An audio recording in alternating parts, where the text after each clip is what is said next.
Top quality और consistent performance के लिए सिर्फ सिल्वर पंप्स। टॉप क्वालिटी और कंसिस्टेंट परफॉर्मेंस के लिए सिर्फ सिल्वर पंप्स, नाम याद रखना। खरं म्हणजे अहमदाबादला जी माजी मंत्री सन्माननीय आमचे गुजरातचे आणि त्यांच्या समवेत जवळपास 200-250 लोक जे आम्ही आता ऐकले ते त्यानुसार आज एवढे सगळे लोक दगावलेले आहेत।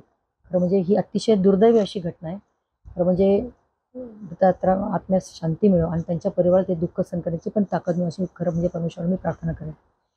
काल आपण सगळ्यांनी बघितलं असेल की संध्याकाळपासनं पाचोरा, भडगाव, चाळीसगाव, एरंडोल हा सगळा आणि चळगाव सगळा परिसर प्रचंड असं वादळ त्या ठिकाणी होतं। त्या वादळात मी पण अडकलेले होते आणि त्यामुळे पूर्णपणे सगळ्या सिस्टीम MSCB पासून असेल, काही घराची पडझड असेल, पत्रे असतील, आमची केळी असेल, सगळी पिकं त्या ठिकाणी झोपली आणि अतिशय अतोनात नुकसान असं आपल्या या जळगाव लोकसभेच्या माध्यमातून ह्या सगळ्या गावांना झालेलं। त्याच माध्यमातून आपल्या एअरपोर्टचे त्या ठिकाणी बरंच मोठं नुकसान झाले। नेव्हिगेशनची यंत्रणा जरी ठप्प झालेली असली तरी आपण विमान यंत्रणा सुरू ठेवली आहे मॅन्युअली, की प्रवाशांचे त्या ठिकाणी हाल व्हायला नको आणि यंत्रणा विस्कळीत झाली तर प्रवाशांची ऐनवेळेस जी फरफट होते ती थांबवू नये याच्यासाठी आम्ही मॅन्युअली ही यंत्रणा चालू ठेवली।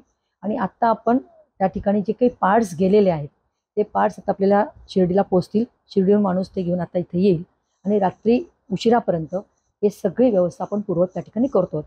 मी प्रवाशांना एकच विनंती करणार आहे की आपण कोणीही घाबरून जाऊ नका, सगळ्या व्यवस्था आपण नीट करतो आहोत आणि तुमच्या जीवनाची सुरक्षता ही आमची सुद्धा कर्तव्य आणि आमचं एक कर्तव्य आहे। त्यामुळे त्याच्यासाठी आम्ही सगळेजण त्या ठिकाणी प्रयत्नपूर्वक सगळी पावलं उचलून सगळी यंत्रणा सुरळीत करण्याचा त्या ठिकाणी प्रयत्न करतो। पण आपण कोणीही घाबरून जाऊ नका, सगळी व्यवस्था आपण त्या ठिकाणी सुरळीत करतो।